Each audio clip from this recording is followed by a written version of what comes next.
بسم الله الرحمن الرحيم.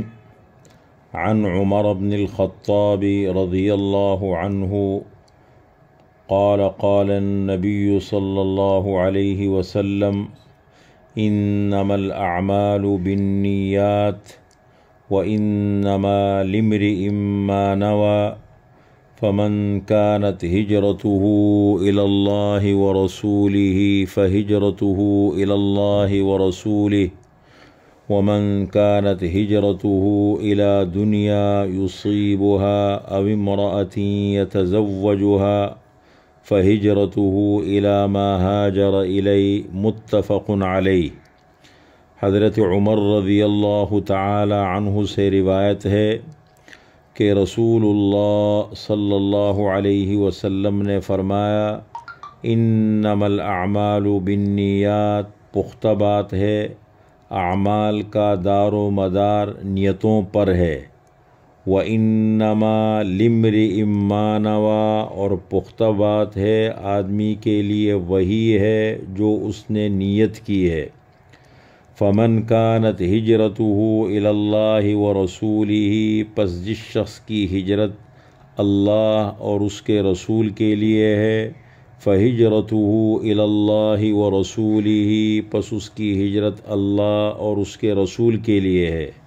وَمَنْ كَانَتْ هِجْرَتُهُ إِلَى دُنْيَا يُصِيبُهَا، اور جس شخص کی ہجرت دنیا کے لیے ہے تاکہ اس کو حاصل کر لے، اس کو پالے، او امرأة يتزوجها، یا کسی عورت کے لیے ہے تاکہ اس سے نکاح کر لے، فہجرته إلى ما هاجر إليه، پس اس کی ہجرت اس چیز کے لیے ہے جو اس نے کی ہے۔ یہ بخاری مسلم کی روایت ہے، اور اس حدیث کا شان ورود یہ ہے کہ ایک خاتون تھی، ان کا نام تھا ام قیس۔ انہوں نے مکہ مکرمہ سے ہجرت کی، مدینہ منورہ چلی گئی۔ ایک شخص سے مکہ مکرمہ میں، وہ ان سے نکاح کرنا چاہتے تھے، تو انہوں نے ان کو مدینہ پیغام بھیجا نکاح کے لیے۔ تو خاتون نے یہ شرط رکھی ان کے سامنے کہ اگر آپ ہجرت کر کے مدینہ منورہ آ جائے تو ہمارا نکاح ہو سکتا ہے۔ چنانچہ اس شخص نے ہجرت کی اور مدینہ منورہ چلے گئے، اور دونوں کا نکاح ہو گیا۔ جب یہ صحابہ کے سامنے یہ واقعہ آیا تو اس موقع پر صحابہ نے حضور صلی اللہ علیہ وسلم کے سامنے اس کا ذکر کیا، تو اس موقع پر آپ صلی اللہ علیہ وسلم نے یہ حدیث ارشاد فرمائی کہ انما الاعمال بالنیات، بے شک اعمال کا دار و مدار نیتوں پر ہے، وانما لامرئ ما نویٰ، اور آدمی کے لیے وہی ہے جو اس نے نیت کی ہے۔ فمن كانت هجرته إلى الله ورسوله فهجرته إلى الله ورسوله، پس جس شخص کی ہجرت اللہ اور اس کے رسول کے لیے ہے، پس اس کی ہجرت اللہ اور رسول کے لیے ہے۔ ومن كانت هجرته إلى دنيا يصيبها أو امرأة يتزوجها فهجرته إلى ما هاجر إليه، اور جس شخص کی ہجرت دنیا کے لیے ہے تاکہ اس کو حاصل کر لے، یا کسی عورت کے لیے ہے تاکہ اس سے نکاح کر لے، پس اس کی ہجرت اس چیز کے لیے ہے۔ صحابہ کرام فرماتے ہیں کہ اس کے بعد وہ شخص ہمارے ہاں معاشرے میں مہاجری ام قیس کے نام سے مشہور ہو گیا۔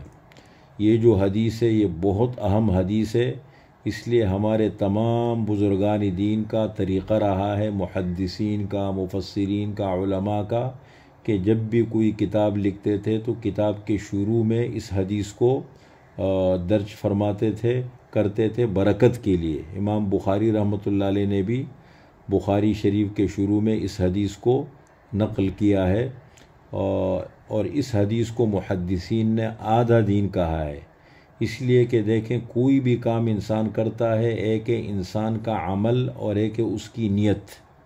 ہر عمل کے اندر ایک ہے نیت اور ایک ہے عمل، تو نیت بنیاد ہے عمل کے لیے، اصل نیت ہے۔ اگر نیت اچھی ہے تو عمل بھی اچھا ہے، نیت خراب ہے تو عمل بھی خراب ہے۔ اور نیت کس کو کہتے ہیں؟ النیت القصد، نیت دل کے ارادے کا نام ہے۔ نیت کا تعلق انسان کے دل کے ساتھ ہے، یہ اللہ اور بندے کا معاملہ ہے کہ اس کی نیت زبان سے کتنا بھی کہے کہ میری نیت صاف ہے، لیکن اللہ تعالیٰ معاملہ فرماتے ہیں اپنے بندے کے ساتھ اس کی نیت کے مطابق۔ فرمایا نیت المؤمن خیر من عملہ، مومن کی نیت اس کے عمل سے بہتر ہے، اس لیے نیت بنیاد ہے، اور نیت ایسی چیز ہے کہ اس کو وقتاً فوقتاً چیک کرنا چاہیے۔ کسی بھی عمل کے دوران بار بار انسان اپنی نیت کو چیک کرتا رہے کہ انما الاعمال بالنیات، اعمال کی جو بنیاد ہے وہ نیت کے اوپر ہے۔ اور دوسری حدیث میں حضور صلی اللہ علیہ وسلم نے فرمایا کہ انما الاعمال بالخواتیم، کہ اعمال کا دار و مدار خاتمے پر ہے۔ تو شروع میں بھی اپنی نیت کو چیک کرنا چاہیے اور آخر میں بھی اپنی نیت کو چیک کرنا چاہیے۔